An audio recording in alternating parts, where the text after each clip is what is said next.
আসসালামু আলাইকুম রহমতুল্লাহি ওবরাকাতুহ। আলহামদুলিল্লাহ। সম্মানিত দিনী ভাই ও বোনেরা, আজকের এই গুরুত্বপূর্ণ ভিডিওটি যে যেখান থেকে দেখছেন এবং শুনছেন, সবাইকে আন্তরিক মোবারকবাদ। আজ আমি আপনাদেরকে শেখাতে চাই বিসমিল্লাহির রহমানির রহিম বলে বিলায় আসরা গাছ মাথায় উঠালে কি হয়। আবারও বলছি, আজকের আলোচনার বিষয়বস্তু হচ্ছে বিসমিল্লাহির রহমানির রহিম বলে বিলায় আসরা গাছ মাথায় উঠালে কি হয়। বিস্তারিত জানার জন্য আর এই দামি আমলটা শিখে রাখার জন্য সম্পূর্ণ ভিডিওটি দেখার অনুরোধ থাকবে। আর প্রতিদিন ইসলামিক নতুন নতুন ভিডিও সবার আগে দেখতে, আপনার পর্যন্ত পৌঁছাতে আমাদের এই ছোট্ট চ্যানেলটি সাবস্ক্রাইব করার অনুরোধ থাকবে। সম্মানিত দিনী ভাই ও বোনেরা, এই আমলটা কখন কিভাবে করবেন, আর সম্মানিত দিনী ভাই ও বোনেরা, যারা এই আমলটা করবেন, এই আমলের মাধ্যমে চিকিৎসা তদবির করবেন, তারা অবশ্যই ভিডিওতে লাইক করবেন, কমেন্টস করবেন। চ্যানেলে নতুন দর্শক হয়ে থাকলে অবশ্যই চ্যানেলটি সাবস্ক্রাইব করে অনুমতি নিয়ে আমলটা শিখে রাখার চেষ্টা করবেন। সম্মানিত দিনী ভাই ও বোনেরা, এই আমলটা কখন কিভাবে করবেন, আমলটা করার জন্য কি কি জিনিসের প্রয়োজন হতে পারে। প্রথমত, এই আমলটা করার জন্য আমাদেরকে কিছু বিলায় আছড়া গাছ তুলে আনতে হবে। আর হ্যাঁ, অবশ্যই আপনি যখন গাছ উঠাতে যাবেন অথবা তুলে আনতে যাবেন, সেই মুহূর্তে আপনাকে আরও কিছু কাজ করতে হবে। যেমন ধরে নিন, আমি এখন এই মুহূর্তে বিলায় আছড়া গাছ তুলতে গিয়েছি। এখন বেলাটা অথবা সূর্যটা মাথার উপরে আছে। এখন আমি ক্যাবলা মুখে হয়ে দাঁড়াবো। এরপরে গাছে 3টি টোকা দেব বিসমিল্লাহ বলে। গাছে সর্বপ্রথম 3টি টোকা দিব বিসমিল্লাহির রহমানির রহিম। 3টি টোকা দিয়ে আমরা মুখে কিছু কথা বলবো, যেমন আল্লাহ তুমি সত্য, তোমার কালাম সত্য, তোমার গাছ সত্য। ইয়া রব্বি কারিম আল্লাহ, আমি জানি, আমি বিশ্বাস করি কোনো গাছের কোনো ক্ষমতা নেই, সমস্ত ক্ষমতার মালিক একমাত্র আপনি আল্লাহ সুবহানাহু ওয়া তাআলা। ইয়া রব্বি কারিম আল্লাহ, এই গাছের ওসিলায় আপনি আমাকে ওই কঠিন রোগ থেকে মুক্তি দান করেন, অথবা যার জন্য এই আমলটা তদবিরটা আমরা করব তার নাম উল্লেখ করব। ইয়া রব্বি কারিম আল্লাহ, এই গাছের ওসিলায় আমাকে রোগটাকে আপনি ভালো করিয়া দিন। এভাবে করে আমার দেখানো পদ্ধতিতে আপনাকে এই কথাগুলো বলতে হবে। কথাগুলো হচ্ছে দোয়া। আল্লাহ সুবহানাহু ওয়া তাআলার কাছে আপনি দোয়া করলেন। এরপরে বিসমিল্লাহ বলে গাছটা উঠায় নিয়ে আসবেন। আপনার যতগুলা গাছের প্রয়োজন হবে ততগুলা গাছ আপনি সেম একইভাবে তুলে নিয়ে আসবেন। এরপরে আমার দেখানো পদ্ধতিতে আমলটা করে নেওয়ার চেষ্টা করবেন। ধরে নিন আমি বিলায় আসলা গাছগুলা সুন্দর করে তুলে নিয়ে আসছি অথবা উঠায় নিয়ে আসছি। আর এখন আপনাদেরকে এই আমলটা করে দেখাচ্ছি। সর্বপ্রথমে আমাদের কাজ হচ্ছে, আমাদের যদি অজু না থাকে তাহলে আমরা অবশ্যই অজু করে আসব।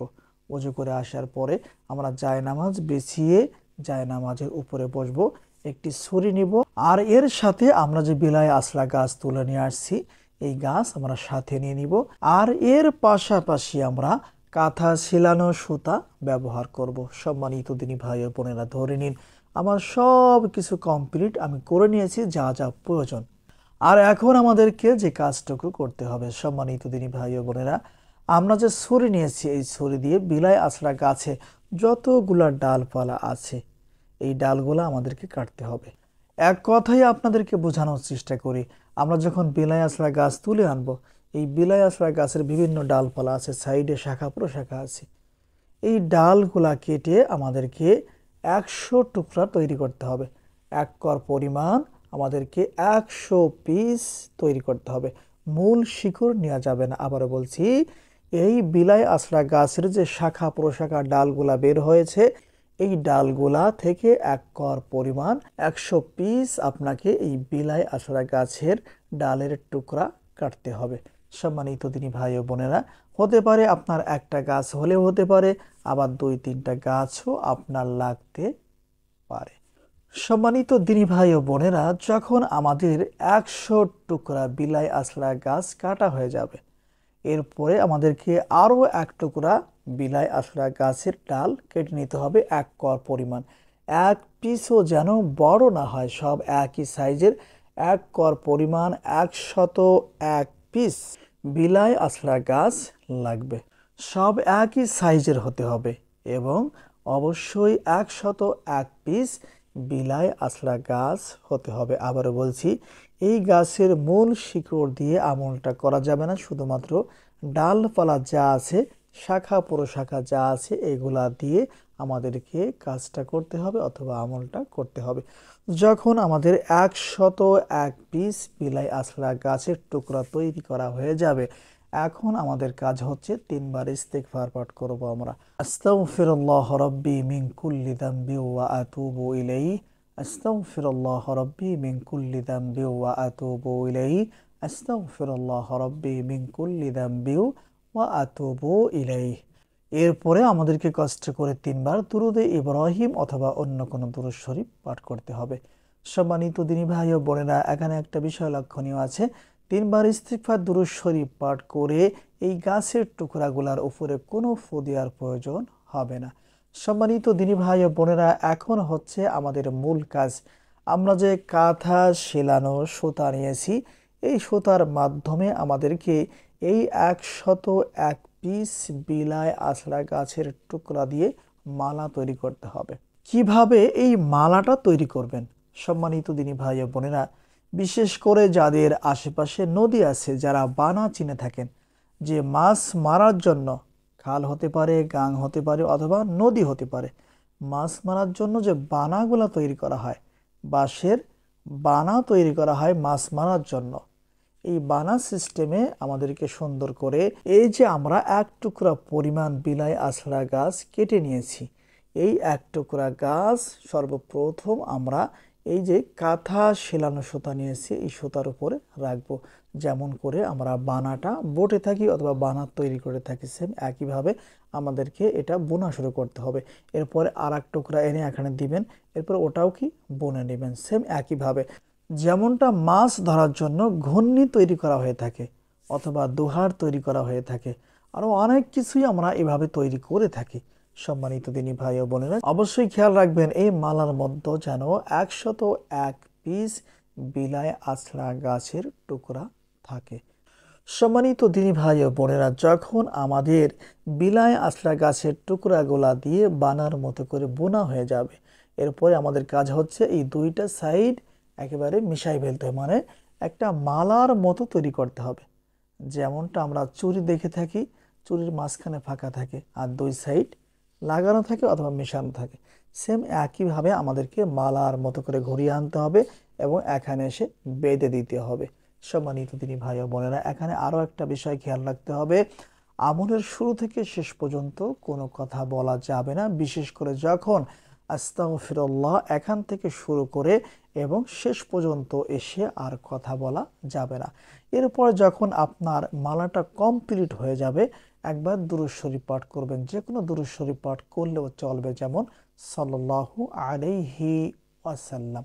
সম্মানিত দিনী ভাই ও বোনেরা, ধরে নিন আপনারা আমার দেখানো পদ্ধতিতে বিলাই আছড়ার এই মালাটা তৈরি করে নিয়েছেন। এখন এই মালাটা কি করবেন? এই মালাটা কি জন্য তৈরি করবেন? কার জন্য তৈরি করবেন? সম্মানিত দিনী ভাই ও বোনেরা, সর্বপ্রথম আপনাদেরকে বলে দিই, আমলটা শেষ হওয়ার পরে আমরা যেই ব্যক্তির জন্য এই তদবির অথবা আমলটা করেছি, ওই ব্যক্তির মাথার উপরে বিসমিল্লাহ বলে মালাটা রেখে দিব। এখন আপনাদেরকে বলে দিব বিসমিল্লাহির রহমানির রহিম বলে মাথার উপরে বিলাই আছড়া গাছ উঠালে কি হয়। সম্মানিত দিনী ভাই ও বোনেরা, হয়তোবা আগে পরে অনেকেই এই আমলটার কথা শুনেছেন অথবা দেখেছেন, যে জন্ডিস হলে মালা পরা দিয়ে থাকে, মালা পরা দিয়ে থাকে। মূলত এই হচ্ছে সেই মালা পরার আমলটা। আপনারা চাইলে শিখে রাখতে পারেন, আশা করি ইনশাল্লাহ এই আমলের মাধ্যমে আপনাদের অনেক অনেক উপকার হবে, যা কল্পনাও করতে পারবেন না। সম্মানিত দিনী ভাই ও বোনেরা, বিশেষ করে যদি কখনো কোনো ব্যক্তির জন্ডিস হয়ে থাকে, তখন আপনারা আমার দেখানো পদ্ধতিতে এই আমলটা করে নেবেন। আমলটা শেষ হওয়ার পরে যেই ব্যক্তির জন্ডিস হয়েছে, বিসমিল্লাহ বলে সর্বপ্রথম এই ছোট্ট মালাটুকু তার মাথার উপরে রাখবেন। এরপরে নিজের চোখে আল্লাহ সুবহানাহু ওয়া তাআলার কুদরত দেখতে পারবেন। যখন মাথার উপরে মালাটা রাখলেন, এখান থেকে শুরু করে আস্তে আস্তে করে মালাটা চলে আসবে, আস্তে আস্তে মালা অটোমেটিক বড় হতেই থাকবে। চলে আসবে গলায়, গলার থেকে শুরু করে আস্তে আস্তে করে মালাটা আরো বড় হবে। বড় হতে হতে এক পর্যায়ে দেখা যাবে আপনার পা দিয়ে মাটিতে মালাটা পড়ে গিয়েছে। সম্মানিত দিনী ভাই ও বোনেরা, এই আমলটা অনেক পরীক্ষিত, বিশেষ করে জন্ডিসের রোগীদের জন্য। এজন্য সম্মানিত দিনী ভাই ও বোনেরা, যদি সম্ভব হয় আমলটা শিখে রাখার চেষ্টা করবেন। আর যখন দেখবেন যে মালাটা তার মাথা থেকে শুরু করে পুরো দেহর মধ্য দিয়ে সুন্দর করে মাটিতে চলে গিয়েছে, একবার পার ভিতর দিয়ে মাটি পর্যন্ত পৌঁছে গিয়েছে, তখন আপনাদের কাজ হচ্ছে এই মালাটা কোনো পবিত্র পানিতে ফেলিয়ে দিবেন। নদীও হতে পারে, পুকুরও হতে পারে। এক কথায় কোনো ময়লা আবর্জনা পানিতে না ফেলিয়ে দূরে ভালো পানিতে ফেলানোর চেষ্টা করবেন ইনশাআল্লাহ। আজকের ভিডিওটি এ পর্যন্তই। দেখা হবে কোনো পরবর্তী ভিডিওতে। সে পর্যন্ত আল্লাহ সুবহানাহু ওয়া তাআলা আমাদের সবাইকে ভালো রাখুন, সুস্থ রাখুন। আসসালামু আলাইকুম ওয়া রাহমাতুল্লাহ।